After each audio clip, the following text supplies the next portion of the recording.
कि इन्होंने बेटियों के लिए अपने कार्यकाल में क्या किया है। हमारे बत्रा साहब कह रहे थे ये भी लॉ एंड ऑर्डर है, ये भी लॉ एंड ऑर्डर है। मैं बत्रा साहब को पूछना चाहता हूं कि लॉ एंड ऑर्डर नहीं था क्या आपके कार्यकाल? मैं बताना चाहता हूं जी, देखिए मैं कुछ नहीं बोल रहा जी, मैं एक एक व्यक्ति की एक एक बात को सुना, हर व्यक्ति की एक एक बात को सुनाऊं, एक एक व्यक्ति की बात का जवाब दूंगा। नहीं देखिए, मैं आराम से, मैं कहीं भी बैठा था, नहीं मैं आपकी बात सुन रहा था जी, आपने क्या क्या बोला है जी, मैं पूरी बातें सुन रहा था। माननीय उपाध्यक्ष, मैंने सुनी है, मैं तभी कह रहा हूं ना जी, मैंने बत्रा जी का नाम लिया, मैंने बत्रा जी का नाम लिया, मैंने आपका भी नाम लिया, मैं आऊंगा आगे आपके ऊपर। आपने क्या बोला? माननीय उपाध्यक्ष महोदय, जब वर्ष 2014 में हरियाणा प्रदेश की जनता ने कांग्रेस को बाहर किया, भाई इनके बस का नहीं है कुछ भी, इनको बाहर कर दिया, उस समय प्रदेश में लिंगानुपात नहीं, सत्ता से बाहर किया जी, सत्ता से बाहर किया।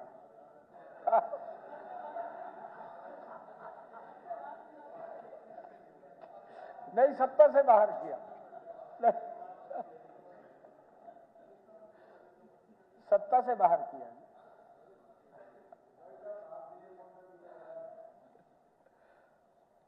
माननीय उपाध्यक्ष महोदय, उस समय बेटियों की संख्या 871 थी। प्रदेश पर कन्या भ्रूण हत्या का कलंक लगा हुआ था, कलंक था माननीय उपाध्यक्ष महोदय, बेटियों को गर्भ में मार दिया जाता था। यह लॉ एंड ऑर्डर से जुड़ा हुआ मामला है। माननीय उपाध्यक्ष महोदय, मैं बताना चाहूंगा, हमने इस कलंक को धोने का काम किया है, हमारी सरकार ने। हमारे जनसेवा का दायित्व संभालने की पहली तिमाही में ही देश के यशस्वी प्रधानमंत्री आदरणीय नरेंद्र मोदी जी पानीपत के ऐतिहासिक धरा से राष्ट्रव्यापी बेटी बचाओ बेटी पढ़ाओ कार्यक्रम की शुरुआत 22 जनवरी 2015 को उन्होंने की थी,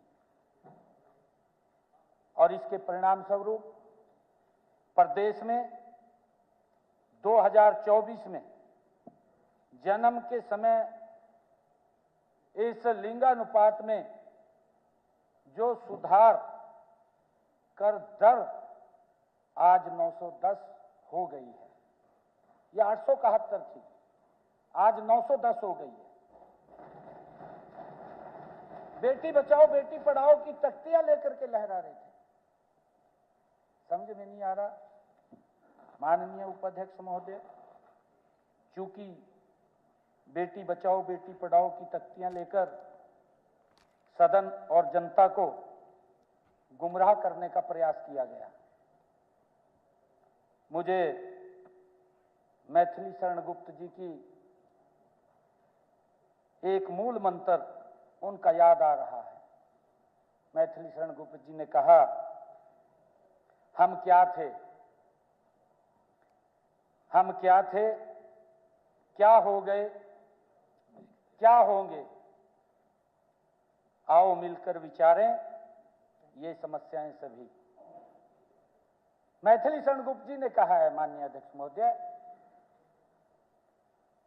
जैसा कि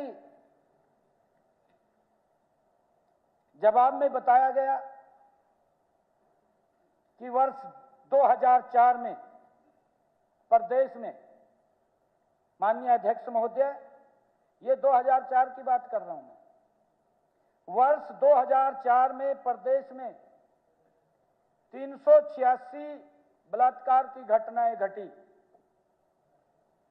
आपके 10 वर्ष के बाद जब आपने 2014 में सत्ता को छोड़ा, उस समय ये बढ़ करके 1174 हो गई, 1174। ये बलात्कार की घटनाएं थी। यानी कि आपके 10 साल के राज में ये बलात्कार की घटनाएं 3 गुना ज्यादा हो गई, 3 गुना बढ़ी हैं।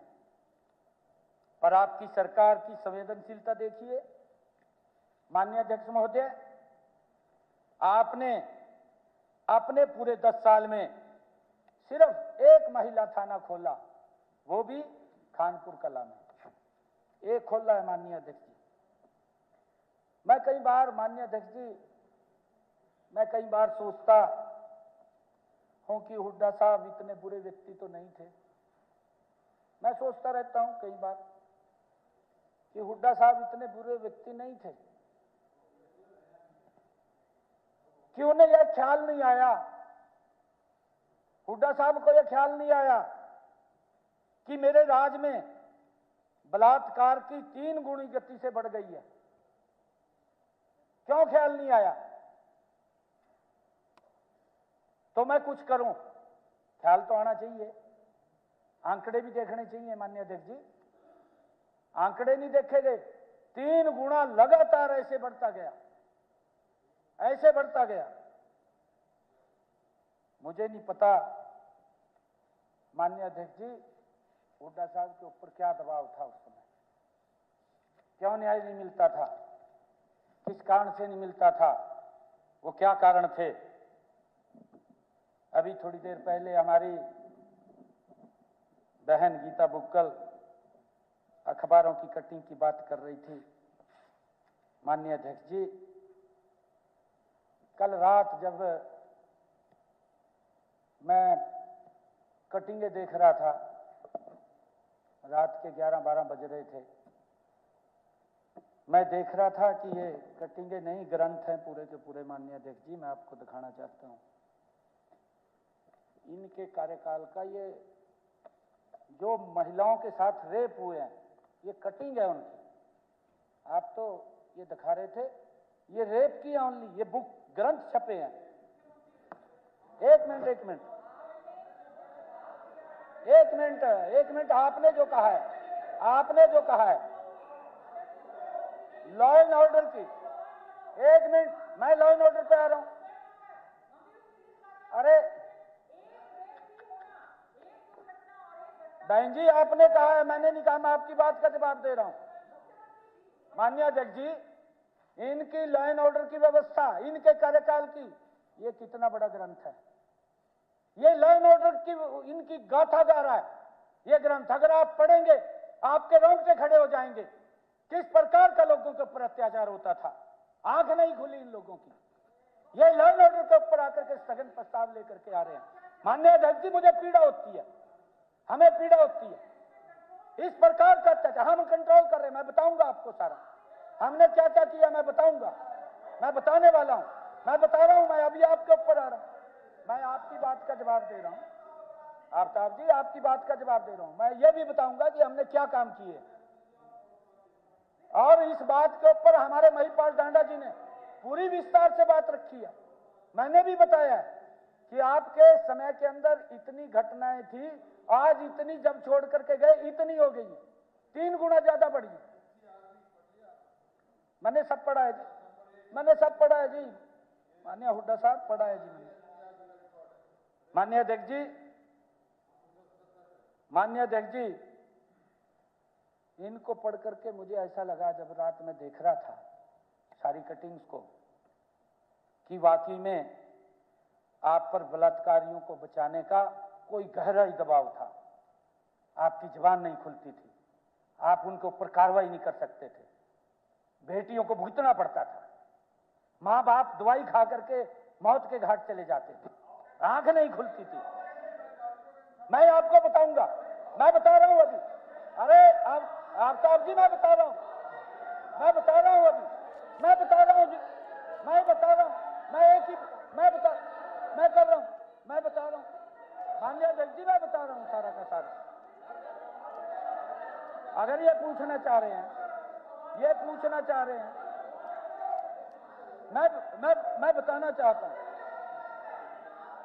मेरे पर कोई दबाव नहीं है, कोई दबाव नहीं है। माननीय अध्यक्ष जी, हमारी सरकार नरेंद्र मोदी जी के नेतृत्व में, माननीय अध्यक्ष जी, गति से काम कर रही है।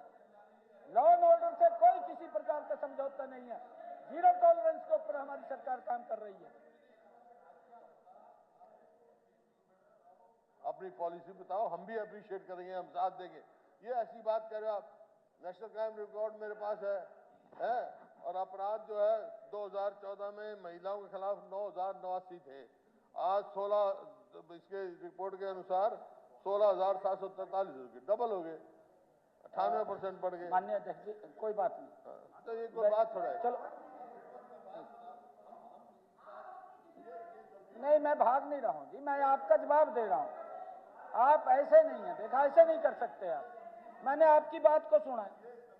मैं कोई भी तथ्य से अगर गलत बोल रहा हूं, आप मुझे जानकारी ले सकते हैं, एक एक चीज की जानकारी देंगे हम। सरकार है, ये संवेदनशील सरकार है, ये काम कर रही है। हरियाणा प्रदेश के 2,80,00,000 लोगों के हित में काम कर रही है। ये जवाबदेही सरकार है, ये ऐसी सरकार नहीं है।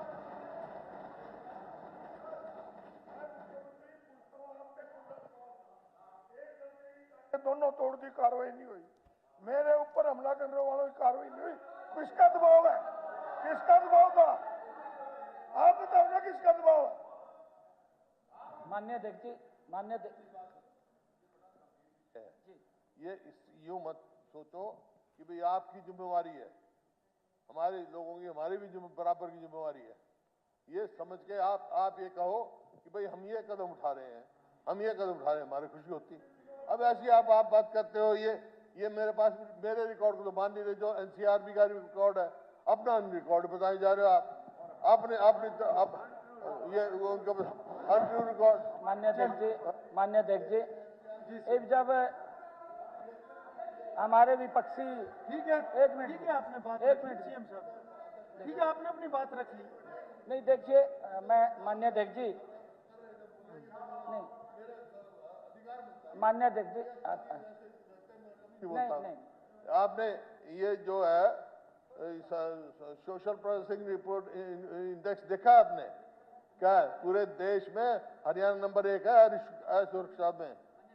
फिर वो बात करो ना, आप ये करो, क्या कदम उठाओगे, हम सहयोग देंगे।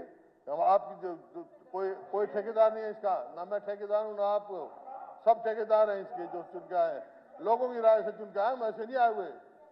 ठीक है, ये तो प्रजातंत्र है। आज सत्ता पक्ष है, कल विपक्ष है, कल वो आज इधर हो जाएगा, कल उधर हो जाएगा, पहले आप इधर थे, हम उधर चले गए, उधर से क्या बात है? ये जिम्मेवारी सबकी है, उस हिसाब से आप अपनी जो माननीय अध्यक्ष चौधरी भूपेंद्र सिंह जी हुड्डा इस सदन के बहुत ही वरिष्ठ नेता है और क्योंकि मैं इनके बेटे के समान हूं,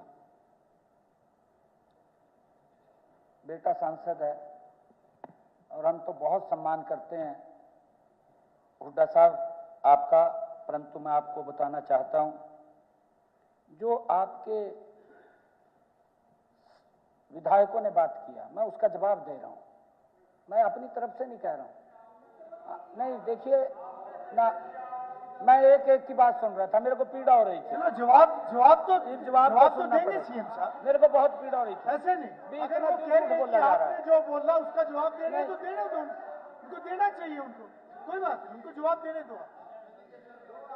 इलीगेशन नहीं लगा रहा हूं, नहीं ये इलीगेशन नहीं, देखिए माननीय अध्यक्ष जी, अगर मैं तथ्य से बात कर रहा हूं फिर ये इलीगेशन हो गया। अगर कोई ऐसी बात ऐसा नहीं है, क्लैरिफिकेशन हो सकती है। नहीं जी, नहीं ना, ऐसा नहीं, ऐसा नहीं। माननीय अध्यक्ष जी अभी कहा है,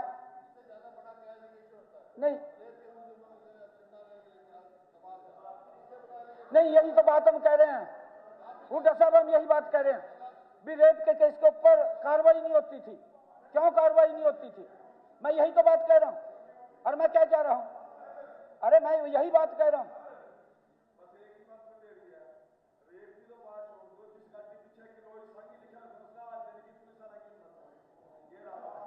चलो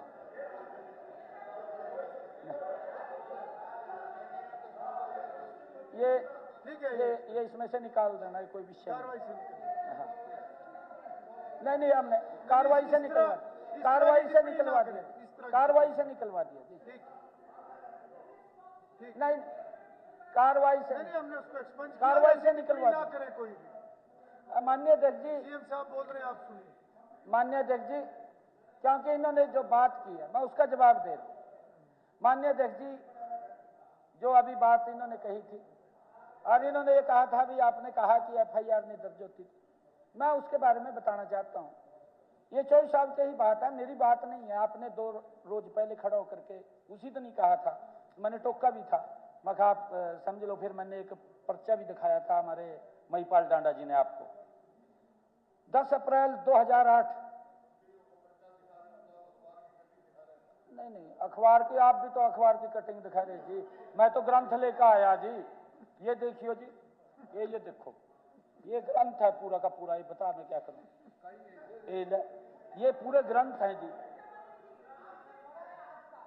नहीं, मैं बताऊंगा ना जी, मैं बताऊंगा जी, बताऊंगा जी मखा। देखिए, आप ये बात मत करिए बहन जी, मैं आपको बता रहा हूं। देखिए बहन जी, आपने तो अपनी बात सारी कह ली और मन्नू कह रहे, कहा जी आप कहा इस पर बोल लो, फिर स्थगन प्रस्ताव आप ले कह रहे हैं। ऐसा थोड़ी होता है जी। आप आराम से जवाब दीजिए, समय भी बढ़े। हाँ माननीय अध्यक्ष जी, हाँ माननीय अध्यक्ष जी, ये 10 अप्रैल 2008 मैं बताना चाहता हूं, जो अभी हमारे विपक्षी साथी कह रहे थे, इनके कार्यकाल में क्या होता था, कैसे कैसे होता था। पुलिस थाना रोहतक, एक महिला का 5 पुलिस कर्मियों ने थाने के अंदर ही बलात्कार कर दिया, जहां के मुख्यमंत्री थे, जहां के मुख्यमंत्री थे जी। 40 दिन तक वह महिला अपनी शिकायत लेकर के दर दफ्तरों के चक्कर काटती रही। 40 दिन माननीय अध्यक्ष जी, एक दिन नहीं, 40 दिन। और पुलिस अधिकारियों के ऑफिसों के वो चक्कर काटती रही। उसकी व्यथा न तो किसी पुलिस वाले ने सुनी और न किसी एमपी एमएलए ने सुनी। मेरे ख्याल से उस टाइम में हमारे बत्रा जी भी विधायक होंगे। बत्रा जी आप विधायक होंगे उस टाइम, आप रोहतक में थे। ये लो जी, नहीं बताना पड़ेगा जी, देखो मैंने नहीं, मेरे को बताना पड़ेगा, ऐसा नहीं है जी ना, ऐसा नहीं। बत्रा जी आप तो उस टाइम कानों में रुई डाल लेते थे। नहीं मौलिक साहब कर रहे नहीं,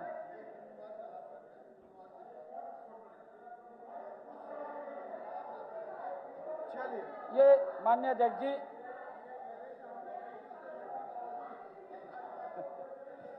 माननीय अध्यक्ष जी, क्योंकि हमारे कार्यकाल के ऊपर उंगलियां भी उठाई जा रही हैं इनके द्वारा, अपने को भूल जाते हैं, दूसरे को ऊपर उंगली उठाना आसान है, अपने ओड़ी देख लें तो फिर दिक्कत हो आ जी, तकलीफ होती है। माननीय अध्यक्ष जी, अखबारों में रोज उस महिला की पीड़ा जब सुर्खियां बनने लगी तो 31 मई 2008 को एफआईआर दर्ज की गई। 31 मई 2008, 10 अप्रैल की घटना घूमती रही। और मैं आपको बताना चाहता हूं माननीय अध्यक्ष जी, ये कानून व्यवस्था की बात है। कानून व्यवस्था कैसी होती थी, मैं उसके ऊपर चर्चा कर रहा हूं। अगले 8 दिन उसकी ऐसी गत कांग्रेस की सरकार ने की उस महिला की कि 9 जून 2009 को उसने, जब वह हार गई, थक गई, कोई सुनने वाला नहीं मिला, एफआईआर तक दर्ज नहीं हुई, उसकी कोई बात न सुनने लगा, तो उसने आकर के पंचकुला डीजीपी ऑफिस के सामने आकर के जहर पी का आत्महत्या कर ली। माननीय अध्यक्ष जी, जहर पी लिया उसने, सुनवाई नहीं हो रही थी प्रदेश में। उसके बाद पूरा हड़कंप मचा। आपको मालूम है माननीय अध्यक्ष जी, 16 जून 2008 को वो केस सीबीआई को दिया गया। ये इनके कार्यकाल की बात है। मैं बताना चाहूंगा माननीय अध्यक्ष जी, 5 साल बाद 20 जुलाई 2013, उसके 5 साल बाद जब सीबीआई को दिया, सीबीआई अदालत ने हरियाणा पुलिस के सब इंस्पेक्टर सिलकराम और हेड कांस्टेबल बलराज को उस महिला के बलात्कार की सजा सुनाई। ज्यादा एफआईआर और तो सीबीआई ने कराया जी, आपने क्या करा? नहीं, गलत है, सीबीआई ने कराया, सीबीआई ने किया। नहीं, सीबीआई ने किया, उसकी तो एफआईआर दर्ज नहीं हुई, यहां पे एफआईआर तक दर्ज नहीं हुई, आपको नहीं मालूम है? अरे नरवाल, कहीं छोटा था उस टाइम, मैं भी छोटा था, और आपको नहीं पता?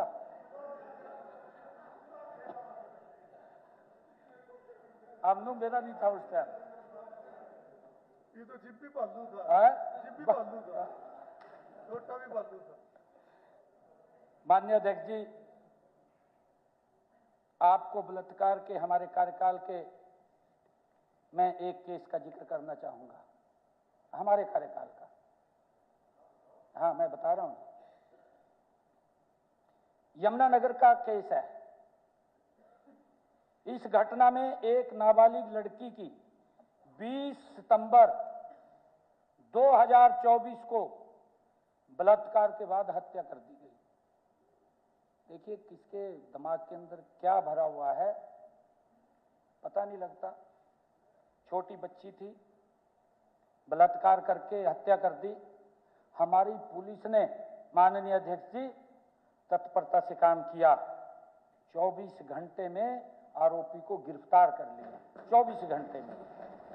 यहां तक नहीं माननीय अध्यक्ष जी, मैं बताना चाहता हूं, 8 महीने में हम पूरा उसको वॉच करते रहे। 8 महीने के अंदर 15 मई 2025 को उसे फांसी की सजा भी सुनाई गई। फांसी की सजा माननीय कोर्ट के द्वारा, यह हमारी सरकार के कार्यकाल के अंदर। मैं यहां पर देश के यशस्वी प्रधानमंत्री आदरणीय नरेंद्र मोदी जी का और हमारे आदरणीय केंद्रीय गृह मंत्री अमित शाह जी का धन्यवाद करना चाहूंगा कि उनकी जो दूरदर्शी सोच है, उन्होंने जो अंग्रेजों के द्वारा बनाए हुए कानून थे, जो आज तक आजादी के बाद माननीय अध्यक्ष जी हम उन्हीं को ढो रहे थे, उनके ऊपर चिंता नहीं की। ये पहली बार नरेंद्र मोदी जी और अमित शाह जी ने आकर के उसके ऊपर चिंता की और अंग्रेजों के जमाने के उन कानूनों को बदल दिया। 3 नए आपराधिक कानून लागू किए। ये उसका परिणाम है माननीय अध्यक्ष जी की 8 महीने में उस बलात्कार के सजा याफ्ता व्यक्ति को फांसी की सजा दी गई। ये उसका परिणाम है माननीय अध्यक्ष जी। देखिए हंसने की बात नहीं है।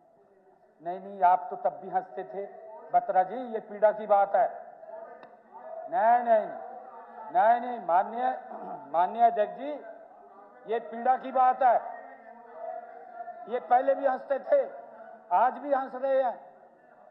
नहीं हंस रहे हैं। मैं बताना चाहता हूं आपके सरकार का, हुड्डा साहब, मैंने बता दिया अपनी सरकार का, मैंने अपनी सरकार का भी बताया। हुड्डा साहब, देखिए हुड्डा साहब, आपके पिताजी तो संविधान सभा के माननीय सदस्य रहे हैं, संविधान सभा के, इस सभा के भी रहे। और माननीय हुड्डा साहब, आप 10 वर्ष तक इस प्रदेश के मुखिया रहे हैं, मुख्यमंत्री के रूप में आप रहे हैं। यदि एक भी बलात्कारी को इनके समय में फांसी दी गई हो तो खड़े होकर के बताएं खड़े होकर के। ये क्या मतलब है? ये कोई मतलब नहीं है, ये कोई मतलब नहीं है, नहीं ये कोई मतलब नहीं।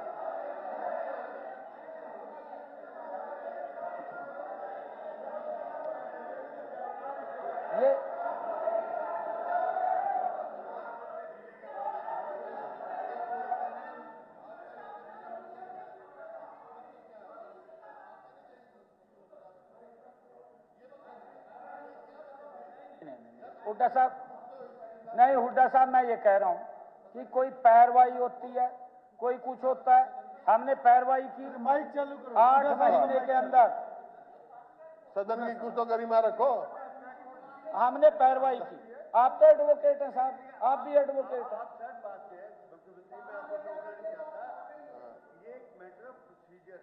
हाँ? आप कहो कि हमने की जैसे है तो सिस्टम है, उस सिस्टम में एक सरकार का सिस्टम है, दूसरी सरकार का सिस्टम है। नहीं, आप बात सुनो, ये सरकार जो है, हम तो पॉलिसी बनाते हैं ना, पॉलिसी बनाते हैं। सरकार तो हमारी, ये जो बैठे ये भी यही चला थे, अब भी यही चला रहे, ये जो बैठे थे। बिल्कुल आपने ठीक कही है तो ये पुलिस भी हुड्डा साहब, आपने बिल्कुल ठीक कही बात। ये देश के अंदर आज भी प्रशासनिक तंत्र वही है, परंतु नरेंद्र मोदी जी बैठा है। बदल गया ना पूरा देश, पूरा देश बदल गया, पूरा देश बदल दिया और पूरी दुनिया के अंदर भारत का नाम हो गया। ये व्यक्ति के विजन की बात है, ये विजन की बात है। माननीय अध्यक्ष जी,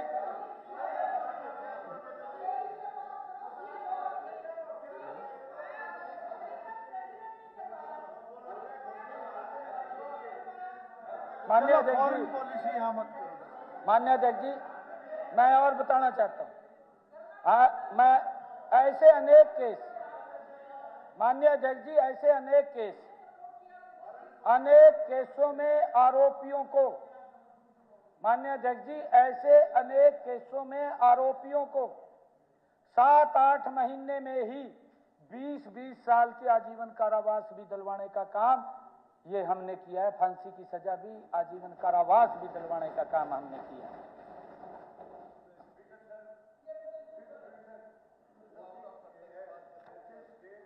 सिटीजन से बात नहीं, आप बताइए कि मेरे प्रांत का, आप प्रांत के एज ए राजा की तरह हैं कि मेरा प्रांत सुरक्षित रहेगा, कैसे सुरक्षित रहेगा, लोगों का कॉन्फिडेंस हो और वो विश्वास हो, ये बात ठीक है जी सीएम साहब। माननीय अध्यक्ष जी, बुरी मंशा रखने वाले लोगों पर हमारी डबल इंजन की सरकार ने नकेल कस रखी है, पूरी नकेल कसी हुई है, पूरी नकेल कसी हुई है। ट्रिपल इंजन भी है जी भाई। ये विषय डबल इंजन तक, डबल इंजन का है, ये नीचे का हो जाता है। महिपाल जी ने पूरे आंकड़े से बताया है कि आपके समय के अंदर ये था, हमने ये किया, इतने इनकाउंटर किए। सदन का समय आधे घंटे के लिए बढ़ाया जाता है। मैं भी दे रहा हूं जी, मैं भी दे रहा हूं जी, मैं भी दे रहा हूं जी। माननीय अध्यक्ष जी, ये हमारे विपक्षी लोग आरोप लगा रहे हैं कि अपराधियों को कानून व्यवस्था का डर नहीं है। इन्होंने ही कहा है, मैं क्या करूं? मैंने तो बताया है माननीय अध्यक्ष जी, जिसके किरदार पे शैतान भी शर्मिंदा है, जिसके किरदार पे शैतान भी शर्मिंदा हैं, वो भी आए हैं यहां नसीहत देने हमको।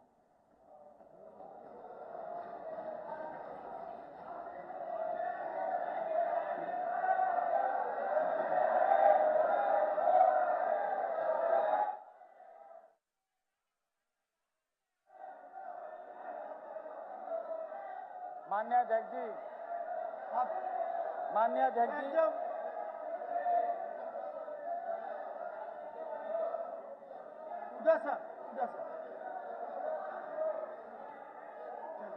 अध्यक्ष महोदय, माननीय अध्यक्ष जी, अध्यक्ष महोदय,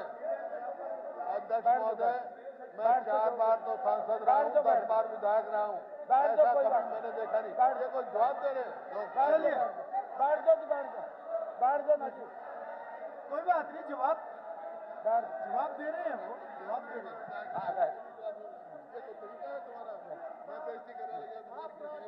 अरे नहीं, ऐसा नहीं, आपने जो कहा है, आपने जो कहा है, आप जिम्मेदार पद पे बैठे हो। माननीय अध्यक्ष जी, वैसे वैसे बैठ के जवाब सुनना चाहिए, ऐसे वॉकआउट नहीं करना चाहिए। बैठ जा, वॉकआउट नहीं नहीं तो बैठ करना जा, चाहिए ऐसे। बैठ जा, बैठ जा, बालूता है तो बैठ जा, चलिए बैठ जा। चलिए, सीएम साहब आप अपनी बात, मुख्यमंत्री जी आप अपनी बात।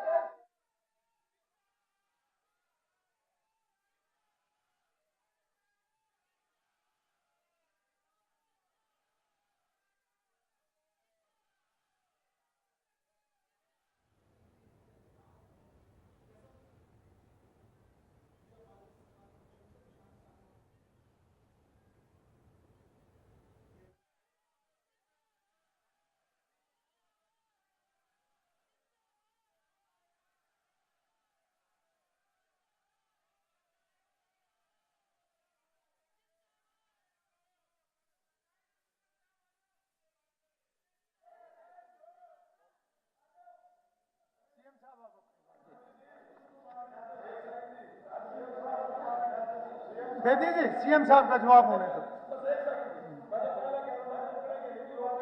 नहीं कोई नहीं, अभी बैठे बाकी लोग बैठे, कोई बात नहीं, आ जाएंगे, वो भी आ जाएंगे।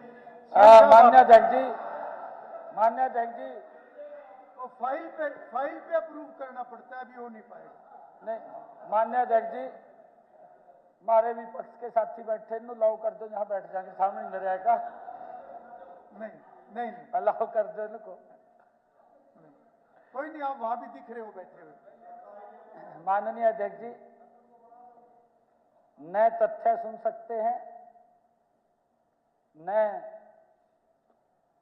बात को सुन सकते हैं। अजीब हालत है इनकी। माननीय अध्यक्ष जी,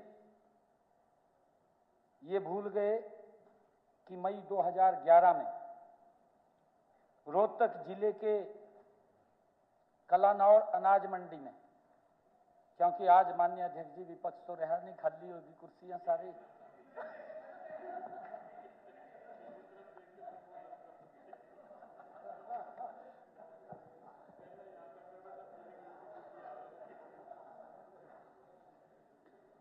आपके माध्यम से प्रदेश की 2,40,40,00,000 लोगों को मैं ये बताना चाहता हूं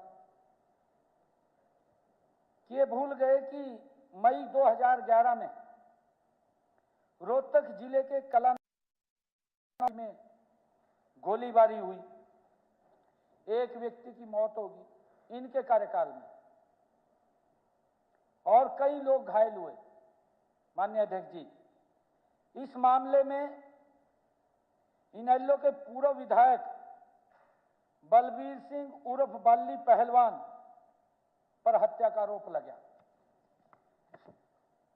घटना के बाद माननीय अध्यक्ष जी, बाली पहलवान ने 3 सप्ताह से अधिक समय तक गिरफ्तारी से बचने के लिए अपने पैतृक गांव मोखरा को समर्थकों की मदद से किले में बदल दिया कि कोई भी व्यक्ति अंदर एंटर ना कर सके।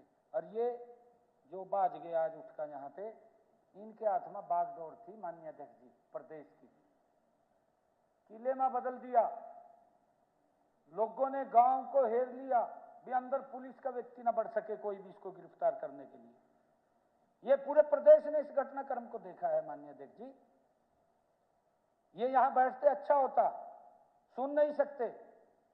मैंने कहा है माननीय अध्यक्ष जी, उंगली उठाना दूसरे को परेशान है, परंतु कोई जोर नहीं लगता माननीय अध्यक्ष जी उंगली उठाने में, परंतु जब अपनी तरफ देखते हैं फिर दिक्कतें होती हैं कि हमने क्या किया है क्या नहीं किया है।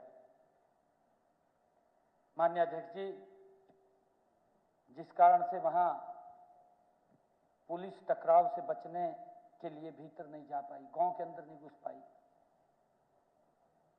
आखिरकार कानून व्यवस्था को दत्ता बताते हुए ट्रैक्टरों, जीपों और समर्थकों के साथ जुलूस निकालते हुए बाली पहलवान सबको साथ लेकर आईजी कार्यालय में जाकर पेश हुए। ये स्थिति थी माननीय अध्यक्ष जी।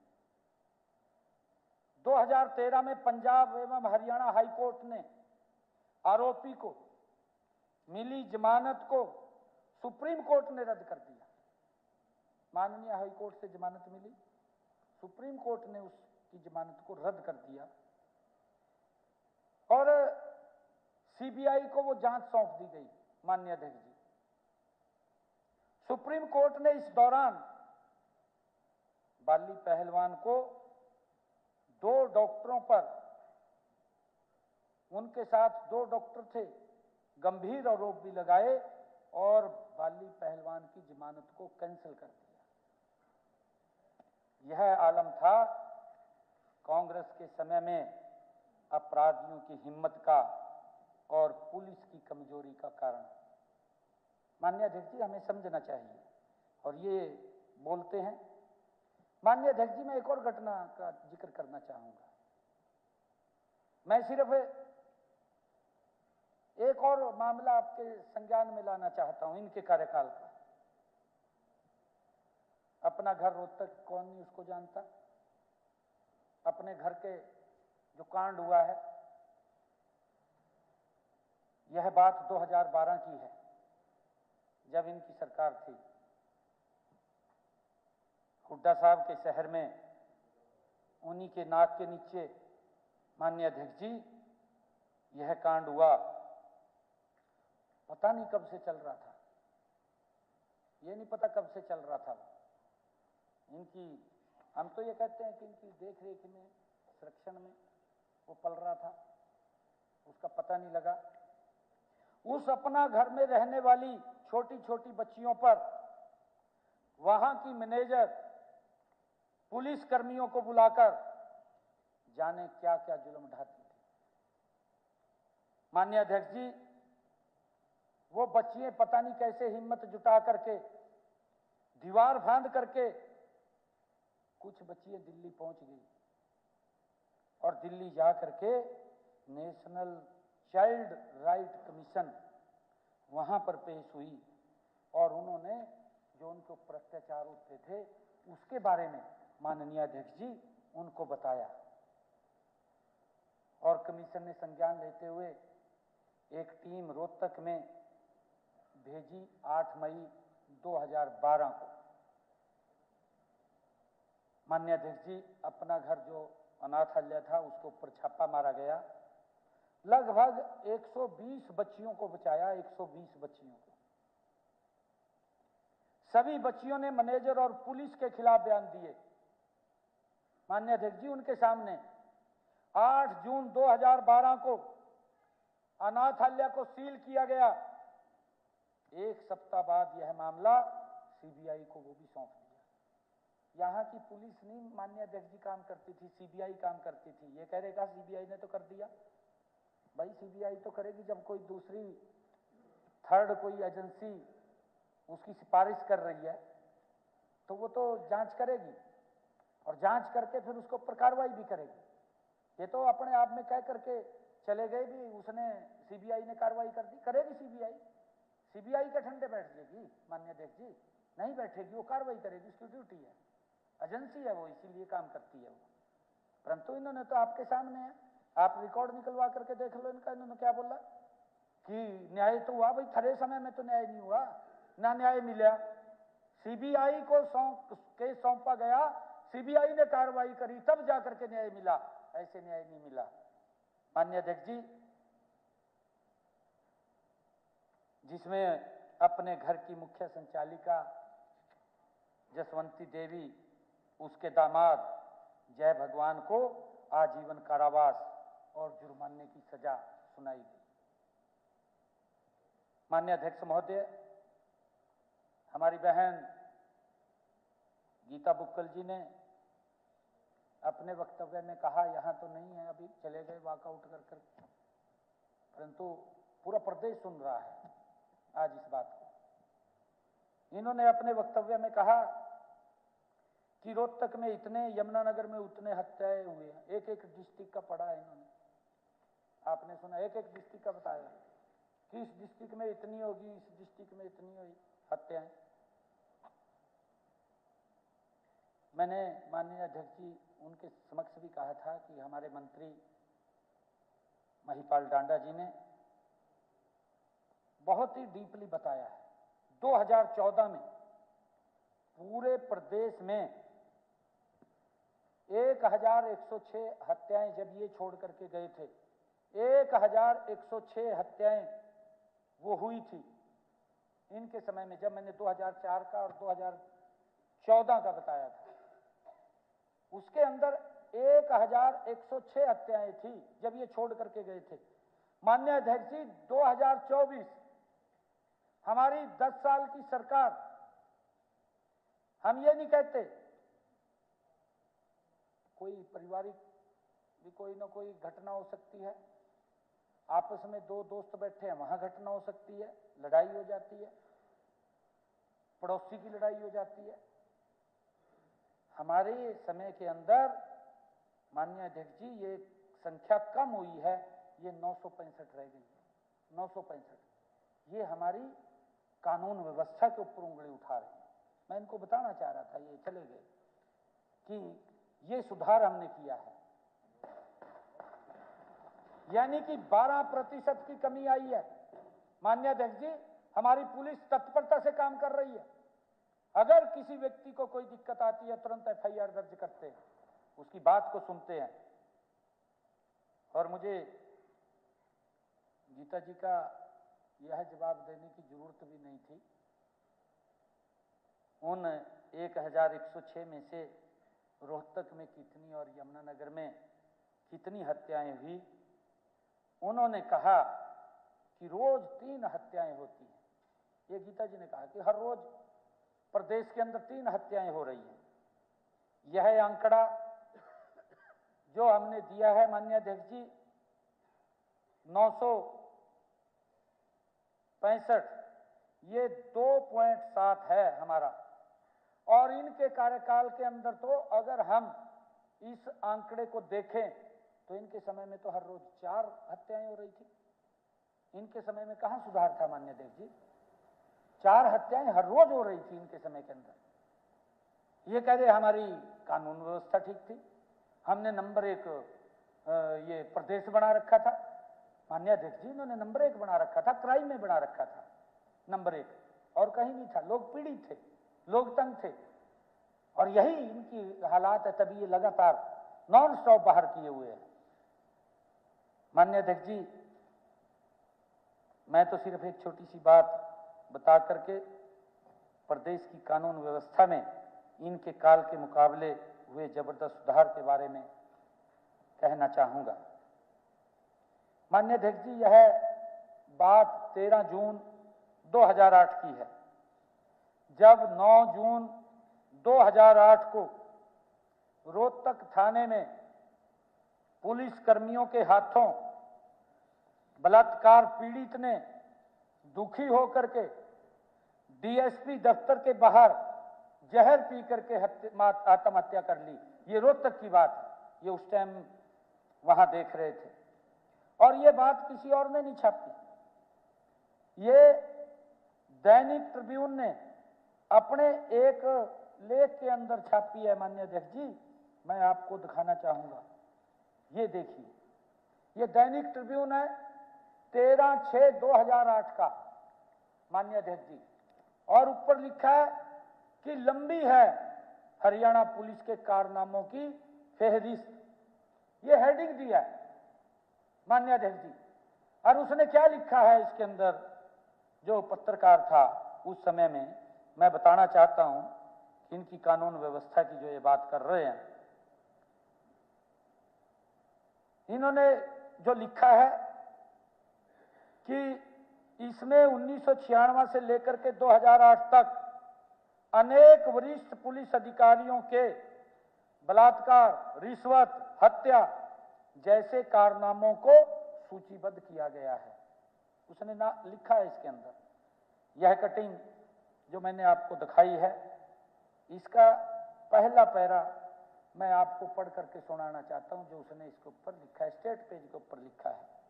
उसने लिखा है उस समय के इनके कार्यकाल की बात, ये जो बोल रहे थे कि क्या सुधार किया है पूरे देश का, ये आंकड़े की बात करते हैं जिसको ऊपर वॉकआउट किया है।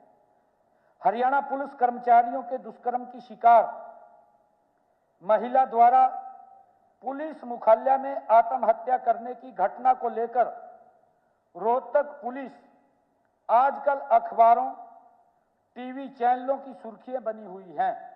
ये वो लिख रहा है अपनी कटिंग के अंदर। उसने आगे लिखा है कि पुलिस अधिकारियों के जुल्मों सितम की यह अकेली कहानी नहीं है। माननीय अध्यक्ष जी, हरियाणा पुलिस के वहसीपन की लिस्ट काफी लंबी है। ये वो लिख रहा है इसके अंदर। फरवरी 2008 में जब इनकी सरकार थी, माननीय अध्यक्ष जी, ये बहुत ही दुखदायी घटना है, आदमी के पसीने पसीने हो जाता है। ये तो सुन भी नहीं सकते उस बात को। माननीय अध्यक्ष जी, इनके समय की बात है, ये वॉकआउट करके चले गए क्योंकि सुन नहीं सकते, सुनने की मादा भी नहीं है। माननीय अध्यक्ष जी, फरवरी 2008 में हरियाणा राजभवन के सुरक्षा कर्मियों ने राजभवन के सामने से गुजर रही एक महिला के साथ राजभवन के कमरे में दुष्कर्म कर दिया, बाहर से उठा करके। इनके कार्यकाल में माननीय अध्यक्ष जी, इस दुराचार के आरोपी हरियाणा पुलिस के कमांडो विजेंदर और दिनेश थे। इनके कार्यकाल में जो कानून व्यवस्था का पाठ पढ़ा रहे हैं, जो उंगली उठा रहे हैं, इनको तो बहाना भागने का था भी कैसे बाज जाए, बाज गए उठकर। माननीय अध्यक्ष जी, आपके पास वो पावर भी होनी चाहिए। अभी जब हमने बात कही है तो तुम भी सुनो बैठकर, ऐसा नहीं है एक तरफा बात हो। माननीय अध्यक्ष जी, हमारी बात भी सुननी चाहिए। माननीय अध्यक्ष जी, भारत भूषण बत्रा जी भी ये बात कर रहे थे, और फिर जब मैंने कहा कि आपके वहां पर आप विधायक थे, किस प्रकार से हंस रहे थे, ये वैसे ही हंसते थे। माननीय अध्यक्ष जी, ये राहत नहीं देते थे। जब किसी के ऊपर जुल्म होता था, गरीब व्यक्ति पे जुल्म होता था, किसी दलित पे जुल्म होता था, तो ये अंदर बैठ करके हंसते थे। माननीय अध्यक्ष जी, ऐसी हालात इनकी थी। मैं बताना चाहूंगा, बत्रा जी ने एक स्लोगन बड़े उससे पढ़ा है, और इसने कहा है कि जख्म पत्ता पत्ता। ये बत्रा जी ने कहा है, मैं सुन रहा था। माननीय अध्यक्ष जी, ये कह रहे, कहा जी आप तो यहां थे नहीं थी, मैं सुन रहा था सारी बात आपकी। इसने कहा कि जख्म पत्ता पत्ता और दर्द डाली डाली, ए मेरे चमन बता तेरा कौन माली। ये बत्रा जी ने बताया। माननीय अध्यक्ष जी, बत्रा जी राजभवन में तैनात पुलिस कर्मचारी रास्ते जाती हुई महिला को दबोचकर राजभवन के कमरे में उसका बलात्कार आपके समय में इनकी पुलिस ने ही किया है। माननीय अध्यक्ष जी, इनमें सुनने का मादा नहीं है। कितना अत्याचार होता था। बहुत सारी फाइलें दबी पड़ी हैं जिनको मालूम नहीं है प्रदेश के लोगों को। मैं माननीय अध्यक्ष जी, ये ग्रंथ लेकर के आया हूँ, बड़े बड़े ग्रंथ लिखे हुए, एक नहीं है, 3 बने हुए इनके कार्यकाल के, बड़े बड़े। एक में तो आता नहीं था, एक ही है। माननीय अध्यक्ष जी, ये 3 बड़े ग्रंथ लेकर के आया हूँ। मैं पढ़ रहा था इनको सारे। पढ़ने से ही आदमी के रोंगटे खड़े हो जाते हैं, ऐसी स्थिति थी। माननीय अध्यक्ष जी, सोचिए कि इनकी पुलिस की क्या दहशत थी उस समय में, कांग्रेस की पुलिस की क्या दहशत थी। माननीय अध्यक्ष जी, कि राजभवन के गेट के ऊपर से महिला को उठा करके उसके साथ बलात्कार कर दिया हो। क्या दहशत थी इनकी पुलिस की उस समय में। ये हमें आम आदमी के मन में मैं बता चुका हूं कि कैसे अपराधी के डर से रोहतक पुलिस हफ्तों तक गांव में नहीं घुस पाई, और एक पूर्व विधायक जैसे अपराधी खुद ऐलान करते थे इनके कार्यकाल में कि वो खुद कहां समर्पण करेंगे, अपने आप बोलते थे। ये इनकी वो थी। माननीय अध्यक्ष जी, मैं इनको कहना चाहूंगा, ये यहाँ तो नहीं है, परंतु मेरी बात प्रदेश के माध्यम से इन तक जाएगी। ये बोल रहे थे कि आप क्या सुधार करना चाह रहे हैं, ये सुन नहीं पाए हैं हमारी बात को, क्योंकि हमने इनकी बात का जवाब दिया है। मैंने अपनी तरफ से कुछ भी नहीं माननीय अध्यक्ष जी बोला है, ना मैं बोलता हूँ। जो ये बोलते हैं उसका जवाब देता हूँ मैं। ये बोलते क्या है मैं उनको सुनता हूँ, सुन करके माननीय अध्यक्ष जी जवाब देता हूँ। माननीय अध्यक्ष जी, माली मैं हूँ हरियाणा के चमन का, माली मैं हूँ हरियाणा के चमन का, और पत्ता पत्ता बूटा बूटा मेरे मन को जानता है, और मैं जानता हूं उनके मन का। मैं प्रदेश के लोगों के मन को जानता हूं। माननीय अध्यक्ष जी, हरियाणा के हर नागरिक की और उसकी संपत्ति की सुरक्षा हमारी सरकार की जिम्मेवारी है। मैं फ्लोर ऑफ द हाउस आज विधानसभा के सत्र के ऊपर कह रहा हूं, और उससे पूरा करने में मैं कभी पीछे नहीं हटूंगा, और मैं कभी आगे भी कभी नहीं हटूंगा। माननीय अध्यक्ष जी, हुड्डा साहब ने आज इस सदन में कहा कि उन्हें तकलीफ है कि लोगों को फोन आते हैं। यहीं पे कहा उन्होंने कि लोगों को फोन आते हैं, इतने पैसे दो और कोई कार्रवाई नहीं होती। ये हुड्डा साहब ने कहा। मैंने जो एक स्लोगन पढ़ा था वो इसी बात के ऊपर पढ़ा था माननीय अध्यक्ष जी। जब हुड्डा साहब ने कहा उसी के ऊपर पढ़ा था, परंतु वो सुन नहीं पाए, वो उठ करके चले गए। माननीय अध्यक्ष जी, वैसे तो हमारे मंत्री जी ने, महिपाल जी ने बताया कि कैसे हमने केवल 1 जनवरी 2024 से लेकर आज तक हरियाणा पुलिस ने 110 मुठभेड़ें की हैं, 110। 13 जघन्य अपराधियों को मार गिराया है माननीय अध्यक्ष जी। 157 अपराधी घायल हुए हैं। ये पूरा महिपाल जी ने अपने वक्तव्य के अंदर बताया है। पर मैं स्पष्ट करना चाहूंगा माननीय अध्यक्ष जी कि लगभग 75% साइबर क्राइम प्रदेश के बाहर से फोन करके होता है। इतना ही नहीं, हरियाणा पुलिस के डर से अनेक गैंगस्टर हरियाणा को छोड़ करके विदेश में भाग गए हैं, विदेश चले गए हैं हरियाणा को छोड़ करके। ये इसी समय में हुआ है माननीय अध्यक्ष जी।